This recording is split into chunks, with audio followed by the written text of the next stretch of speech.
Just 48 years after the death of the Prophet Muhammad, his grandson Hussein was killed in the Battle of Karbala. Why did this battle happen, and why is it so important to Islamic history?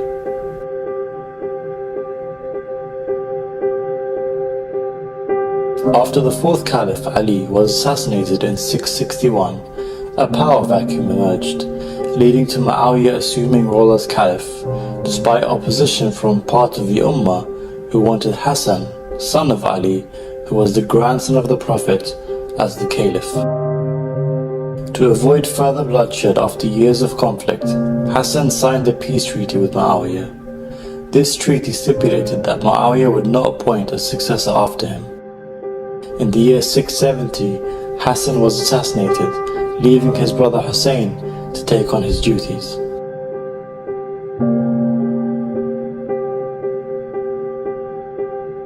The treaty was breached when Muawiyah named his son Yazid his successor in 680, beginning the Umayyad dynasty.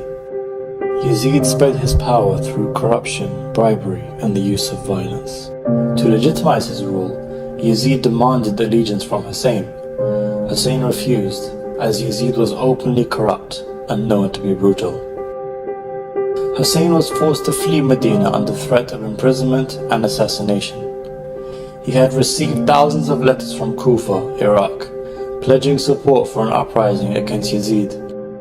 Of his refusal to pay allegiance, he said, "I am ready to fight for the sole goal of seeking the reform of the Ummah of my grandfather, the Prophet of Allah. I want to enjoin good and forbid evil."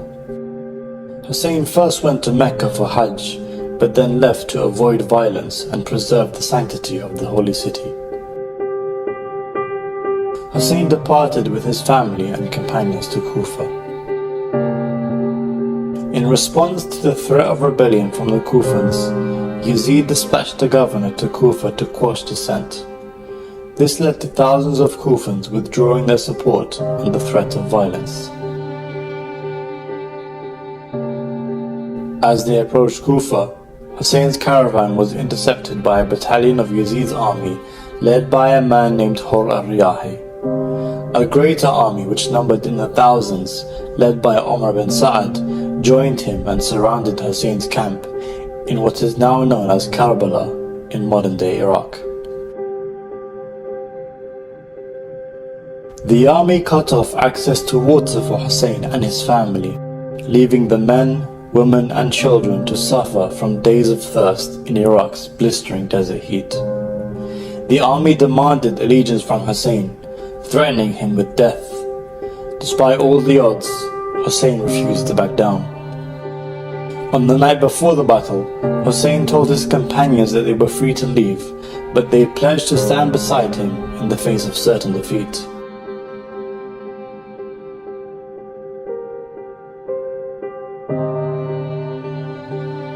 The following morning, on the 10th of Muharram, known as the day of Ashura, Hussein delivered a powerful speech, reminding the opposition that he was still the grandson of the Prophet and that he still wished to leave. Moved by Hussein's speech, Hur abandoned bin Sa'ad's army and joined Hussein's.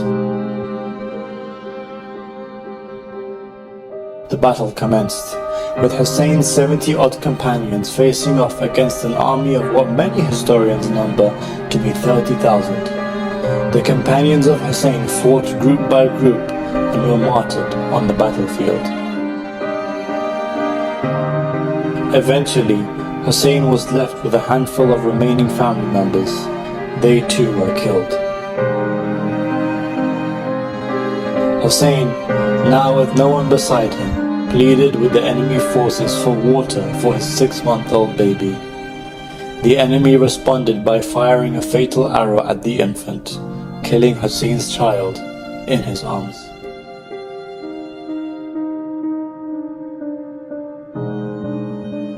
Hussein buried the child and bid farewell to the women and children of his camp. He fiercely charged into the battlefield, where, after fighting valiantly, eventually fell from his horse and was surrounded by the enemy soldiers. The grandson of the Prophet was brutally attacked from all sides and beheaded.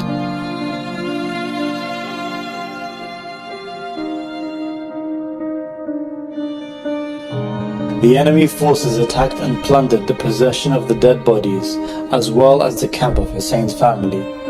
The tents were set ablaze with the women inside, which included granddaughters of the Holy Prophet. The family were taken captive by Yazid's army, later to be paraded to Damascus in Syria.